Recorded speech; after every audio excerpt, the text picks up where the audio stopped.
Story 4. The Ice Dragon, or Do As You Are Told. This is the tale of the wonders that befell on the evening of the 11th of December, when they did what they were told not to do.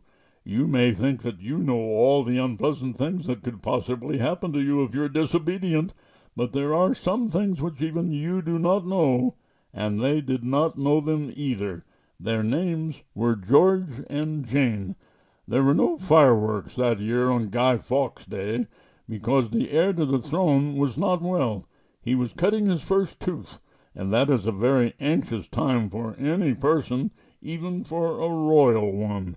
He was really very poorly, so that fireworks would have been in the worst possible taste, even at Land's End or in the Isle of Man, whilst in Forest Hill, which was the home of Jane and George, anything of the kind was quite out of the question. Even the Crystal Palace, empty-headed as it is, felt that this was no time for Catherine wheels. But when the prince had cut his tooth, rejoicings were not only admissible, but correct, and the 11th of December was proclaimed Firework Day. All the people were most anxious to show their loyalty, and to enjoy themselves at the same time.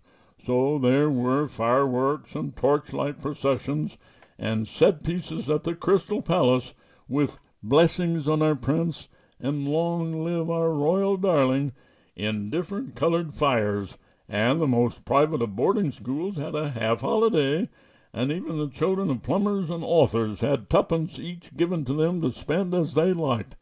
George and Jane had 6 pence each, and they spent the whole amount on a golden rain, which would not light for ever so long, and when it did light, went out almost at once, so they had to look at the fireworks in the gardens next door, and at the ones at the Crystal Palace, which were very glorious indeed.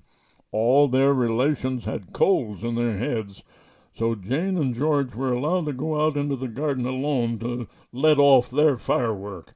Jane had put on her fur cape and her thick gloves, and her hood with the silver fox fur on it that was made out of Mother's old muff, and George had his overcoat with the 3 capes and his comforter, and